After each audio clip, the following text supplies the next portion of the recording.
have lots of people ask me, what do I need to add to my shopping list for day one with our new little puppy? And I wrote down a list of things that I feel like are the essentials. And of course, you can always add a lot of things to this list. I recommend having a water bowl and a food bowl. Food, so talk to the breeder or the shelter that you're getting your puppy from and ask them what the puppy is currently on. And then you can order that same food, or you could ask the breeder to send the puppy with a large bag of food so that you can transition your puppy onto your desired food choice. I like to use a little food pouch or like a fanny pack to feed my puppy by hand, and you'll see that in the later videos. When I'm training them, I use basically every piece of food as a training opportunity. You're gonna need a crate, and you're not gonna wanna do a super large crate, or if you do a large crate, you're gonna wanna get one that has one of those dividers, because when crate training your puppy, you want the crate to be exactly the size of your puppy. So your puppy's this big, your crate's gonna be about that big. You don't wanna give your puppy enough space to go, oh, here's where I'm gonna sleep and here's where I'm gonna go potty. The idea is that your puppy's natural instinct is to not go potty in its sleeping area. And so if your puppy's sleeping and staying in the crate area, it's gonna know, oh, there's nowhere to go potty in here, I guess I better hold it. And then obviously you're gonna transition your puppy into having bigger spaces, and hopefully the idea is go outside, not inside or in your crate.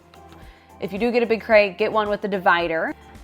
You're gonna wanna get a crate cover. So you could just use a blanket or a towel or whatever, but they also have, if you're ordering from Amazon or whatever, pet store, you should be able to get a crate cover that fits the exact size of your crate. A standard leash, a collar, flat collar, a harness for those of you that want your puppy to know the difference between, you know, I get to lead, I'm gonna pull you on rollerblades versus, oh, I need to follow you wherever you go.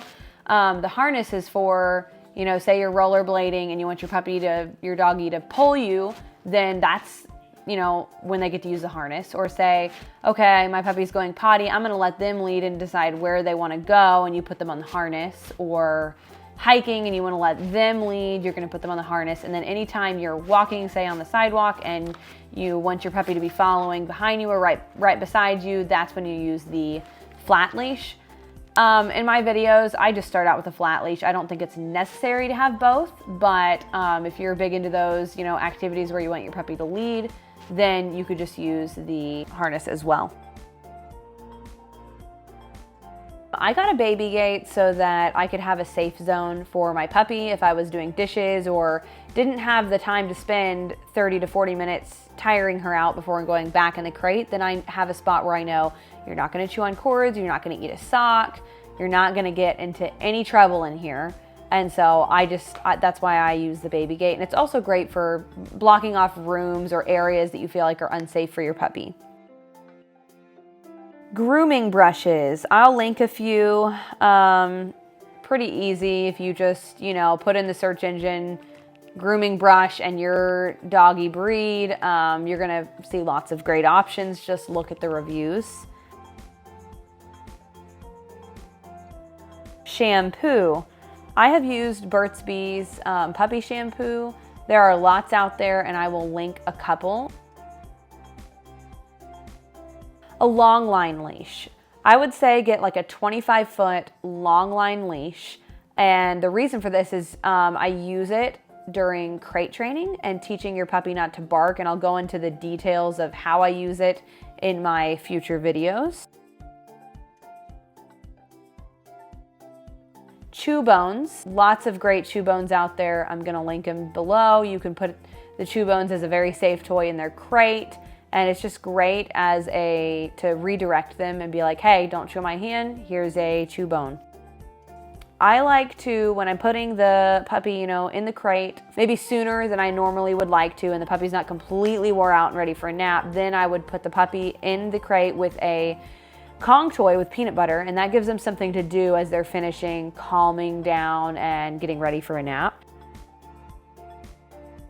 I recommend the Snuggle Puppy, and I recommend it to be used only during sleeping time. So don't just put it in the crate every time your puppy's in the crate. It's kind of like establishing a sleep routine with your child. You're going to be doing that with your puppy by putting that Snuggle Puppy in there just when they're going to sleep. It'll be calming, and they'll start to realize like, oh, nice, you know, I get to snuggle up on this and go to bed. It's time to sleep.